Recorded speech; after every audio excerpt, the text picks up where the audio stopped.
Tadi ayah Bu Haji ngaliwat Kang. Terus ditanya ku Nyai, Henteu Kang, manehna nu nanya abi teh heula. nanya naon? Cek manehna teh.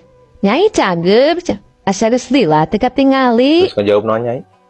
Cek abi teh nya damang atuh Bu Haji. Pami teu damang mah panginten kos di rumah sakit abina. Si Bu Haji langsung samutut sia Kang, bari ini lagi gede. Ya heueuh atuh, da ngajawabna kitu.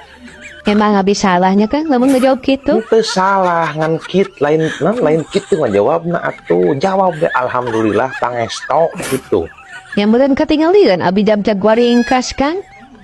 Kapan eta mah babasan gitu nanya naon basa-basi. Adi kira-kira geus apa mah? Nah, teu make ditanyakeun. Makan doang lah jadinya mah. Padahal mah nanya teh, nih, boga beas teu, atawa nih, boga minyak teu, gitu, berapa nyerongnya. Budak namu tigor, pembobohan 3 tahun, cenah Kang nya. Tuh pepenggatan ditinggalkeun, asa Yang kerugi. biasa tuh Nyi, ngaran lagi bobogohan. Tong muroning bobogohan Nyi.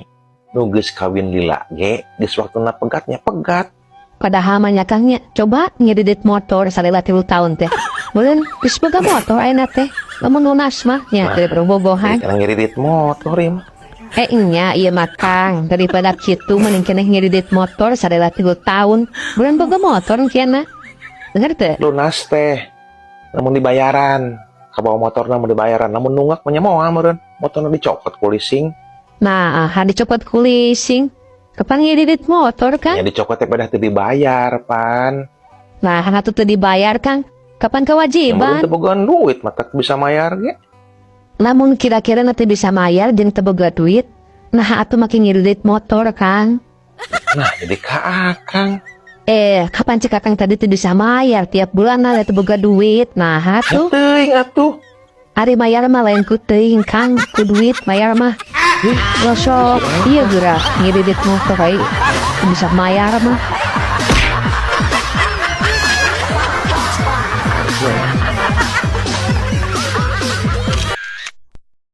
Ari si Amas teh, eta teh urang Jawa Kang? Si Amas mah orang dia aslinya lain orang Jawa. Peda we ngaranna ya mas-mas kitu. Teu sakabeh orang Jawa ngaranna make Mas. Jeung deui ai Mas pada panggilan eta mah lain ngaran, panggilan ka lalaki gitu. Mulai di urang mah Akang atawa Asep gitu. Oh berarti si Asep Ewong ge ngaranna mah Ewong ya Kang ya? Lain Asep Ewong. Dah si Asep Ewong mah ngaranna Asep, Ewong mah landihan, panggilanana. Cek Kang tadi Asep mah panggilan. Kumaha sih? Mana nu bener? Nya aya anu make ngaran Asep ge aya susanajan eta. Karena panggilan ka lalaki gitu, tapi aya nu make ngaran Asep gitu. Kaasup si Asep Ewong eta. Nah, atuh ngaranna make kudu make Asep Kang. Geus we Ewong atuh. Ya teuing atuh tanyakeun ka kolotna. Kapan kolotna geus eueuh Kang wanana? Mah nya ke kuburan. Tanyakeun ka si Asep Ewongna atuh. Sarua eueuh si Asep Ewong mah kan keur nyaba Kang ka Sumatera.